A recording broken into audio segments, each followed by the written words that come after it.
চলো যেই সিনেমা নিয়ে কথা বলছি, যেই সিনেমা নিয়ে রিভিউ করছি, সেই সিনেমার গান নিয়েও কথা বলি। আর কারণ গানটা সত্যি বেশ ভালো লেগেছে। আমি কোন সিনেমা নিয়ে কথা বলছি তাই তো? দাগি। দাগি সিনেমা নিয়ে কথা বলছি, বাংলাদেশের আফরান নিশো আর তোমার দাগি সিনেমা নিয়ে কথা বলছি। দাগি সিনেমাটা মানে পুরো মনের দাগ কেটে যাওয়ার মতো একটা সিনেমা হতে চলেছে, কারণ গল্পর যে প্লট ভাই সেরা। কেন বলছি? তার কারণ হচ্ছে এই সিনেমাটা যেভাবে তার টিজার ট্রেলারে যে জিনিসগুলো দেখিয়েছে, যেভাবে ডায়লগ ডেলিভারি, যেভাবে বিজিএম, যেভাবে তার ব্যাকগ্রাউন্ড স্কোর, মানে সেই লেভেলের চলবে। আর আফরান নিশোর তো একটা মানে কি বলা যায়, একটা ফ্যান বেস, তাগড়া ফ্যান বেস আছে। তো এই সিনেমাটা হিট হতে বাধ্য, মানে যেহেতু আবার ঈদে আসছে, মানে ব্যাপারটা বুঝতে পারছো, ঈদের টক্কর আর টক্করই চলবে। তো যাই হোক, যেটা নিয়ে কথা বলছি সেটা হচ্ছে একটুখানি মন।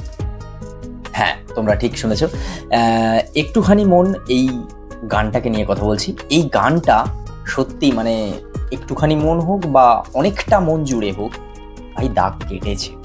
কেন বলছি? এই সিনেমার যখন হচ্ছে আমি বিভিন্ন জিনিস দেখছিলাম, একের পর এক আপডেট দেখছিলাম, তখন এই গানটা যখন আমার সামনে আসে আর গানটা যখন শুনি, তোমরা যখন গানটা শুধু ভিজুয়ালটাকে বাদ দিয়ে দাও, শুধু গানটা শোনো, জাস্ট ফিল, মানে জাস্ট অসম একটা ফিল পাবে তোমরা। আর সব থেকে বড় ব্যাপার যেটা, তোমা যে হচ্ছে নায়িকা, বেশ ভালো লেগেছে, দুজনের লুক ওয়াইজ বেশ ভালো। আর সত্যি কথা বলতে একটু যদি আমি এখানে ব্যাড এফেক্ট বলি, যেটা আমার মনে হয়েছে, এটা হতে পারে যে আফরান নিশোর অনেক নাটক দেখেছি, অনেক ইউটিউবে ভিডিও দেখেছি, তাই হয়তো জিনিসটা এরকম লাগছে। যেটা সিনেমায় মনে হচ্ছে আমার, সেটা হচ্ছে আমার না কোথাও গিয়ে মনে হচ্ছে এটা সিনেমার যে গান, যে স্টোরি ওয়াইজ যে জিনিসগুলো হয়, তার থেকে কোথাও গিয়ে এটা মনে হচ্ছে এটা যেন একটা নাটকের গান, এটা যেন নাটকের একটা ব্যাকগ্রাউন্ড সং যেটা হয়, কিংবা একটা থিম সং হয় না, একটা টাইটেল সং যেটা আমরা বলি, ঠিক সেরকম মনে হচ্ছে। আমি কেন জানি না, বারবার আমি সেই একটা সিনেমার যে লেভেলের হয় বা একটা সিনেমা যেভাবে হয়, সেটা গিয়ে কোথাও না আমি শুধু নাটক ব্যাপারটা হচ্ছে ফিল করতে পারছি, দেখতে পাচ্ছি। সেটা তোমরা ভালো করে বুঝতে পারবে, এটা আমার পার্সোনাল ওপিনিয়ন বলতে পারো। তোমরা যারা হচ্ছে আফরান নিশোকে ফলো করো, আফরান নিশোর ফ্যান, তারা আরো ভালো বলতে পারবে এই জায়গাটায় যে মানে সিনেমা কতটা লাগছে, কতটা মানে নাটক লাগছে না, এখনো আফরান নিশো হচ্ছে নাটকের ওই ব্যাপারগুলো থেকে বেরোতে পারেননি। এই ব্যাপারটা নিয়ে না তোমরা আরো বেশি ভালো বলতে পারবে, মানে আমার মনে হচ্ছে আর কি।